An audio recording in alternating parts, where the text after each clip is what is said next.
ఈరోజు కథ ఏనుగుల పంపకం. అనగనగా ఒక ఊరిలో బాణప్ప అనే అతను ఉండేవాడు. బాణప్పకి 3 కొడుకులు. వారి పేర్లు కరియప్ప, తానప్ప, చెంగప్ప. వాళ్ళు చిన్నప్పటి నుంచి ఏనుగుల్ని పట్టుకోవటంలో తండ్రి వద్ద తర్ఫీదు పొంది మంచి నేర్పు సంపాదించారు. బాణప్ప క్రమంగా ముసలివాడై జవసత్వాలు ఉడిగిపోయి కాలు కదపలేని కాలం వచ్చేసరికల్లా కొడుకులు 3 అందివచ్చి ఏనుగుల వ్యాపారం ఆగిపోకుండా వాళ్లే మొదలుపెట్టారు. బాణప్ప బాగా ముసలివాడై ఆఖరికి ఈ లోకం విడిచి వెళ్ళిపోవలసిన రోజు వచ్చింది. అతడు తన 3 కొడుకులను దగ్గరికి పిలిచి, అబ్బాయిలు, నేను ఇక కొద్ది క్షణాలలో మిమ్మల్ని వదిలిపోతున్నాను. నేను మీకు ఇచ్చి పోగల ఆస్తి ఏమీ లేదు. మనకి ఉన్న ఏనుగులే మన ఆస్తి. వాటిని మీలో మీరు ఇలా పంచుకోండి. కరియప్ప, నువ్వు సగం తీసుకో. తానప్పకి 3వ వంతు ఇవ్వు. చెంగప్పకి 9వ వంతు ఇవ్వు అని చెప్పి ప్రాణం వదిలాడు. మనలో సాధారణంగా తండ్రి యొక్క ఆస్తిని కుమారులంతా సమంగా పంచుకోవటం మామూలు. కానీ ఆ అడవుల్లో ఉన్న వాళ్ళకి ఇటువంటి ఆచారం ఏమీ లేదు. పోతూ పోతూ తండ్రి ఏ విధంగా పంచుకోమంటే ఆ విధంగా పంచుకోవటమే వాళ్ళ ఆచారం. నాకు తక్కువిచ్చాడు, నీకు ఎక్కువిచ్చాడు అని వాళ్ళు తగవలాడుకోరు సరికదా. పక్షిపాతం జరిగింది అన్న బాధ మనసులో కూడా పెట్టుకోరు. బాణప్ప కొడుకులు కూడా ఇలాంటి తగువులేమీ పడలేదు.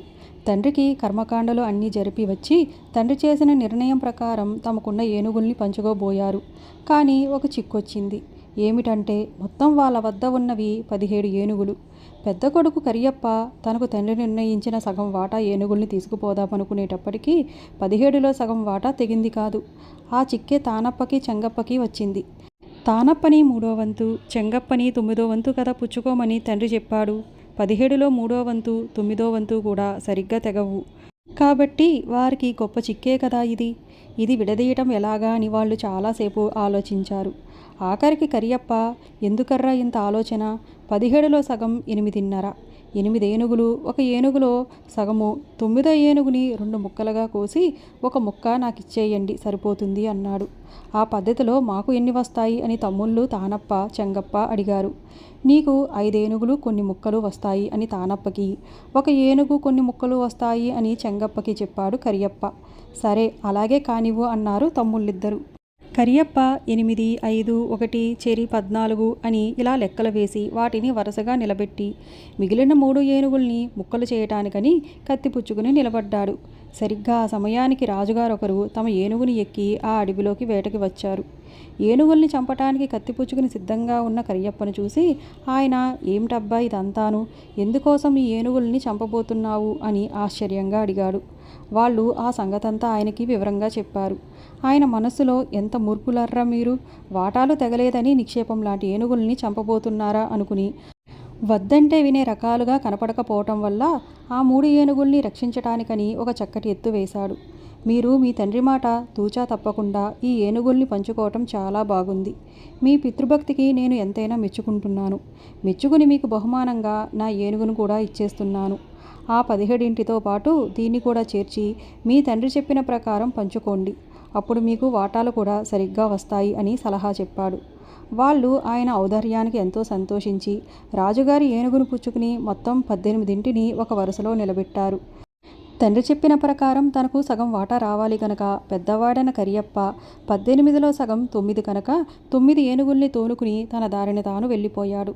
తర్వాత తానప్ప 18లో 3వ వంతు 6 ఏనుగుల్ని తీసుకుని మరో దారిన వెళ్ళిపోయాడు. చివరివాడు చెంగప్ప 18లో 9వ వంతు 2 ఏనుగుల్ని తీసుకుని ఇంకో దారిన వెళ్ళిపోయాడు. వెళ్ళేటప్పుడు వాళ్ళు 3 కూడా ఎంతో సంతోషంగా వెళ్ళారు. ఎందుకంటే 8 ఏనుగులు ఒక ముక్క మాత్రం వస్తుందనుకున్న కరియప్పకి ఇప్పుడు 9 ఏనుగులు వచ్చాయి. 5 ఏనుగులు కొన్ని ముక్కలు వస్తాయనుకున్న తానప్పకి ఇప్పుడు 6 ఏనుగులు వచ్చాయి. 1 ఏనుగు కొన్ని ముక్కలు వస్తాయనుకున్న చెంగప్పకి ఇప్పుడు 2 ఏనుగులు వచ్చాయి. కనపడ్డ వాళ్ళందరితోటి ఆ 3 అన్నదమ్ములు కూడా ఫలానా రాజుగారు తమ ఏనుగుని మాకు ఇచ్చేశారు అని గొప్పగా చెప్పుకున్నారు. కానీ జరిగిన గమ్మత్తు గ్రహించలేకపోయారు. ఆ గమ్మత్తు ఏమిటంటే కరియప్పవి 9, తానప్పవి 6, చెంగప్పవి 2 కలిపితే మొత్తం ఏనుగులు 17 కదా. కనుక రాజుగారి ఏనుగు రాజుగారికే మిగిలిపోయిందన్నమాట. లెక్క సరిపెట్టడం కోసం ఆయన తమ ఏనుగుని వాళ్ళ ఏనుగులతో కలిపి మనసు తృప్తిపరిచాడు.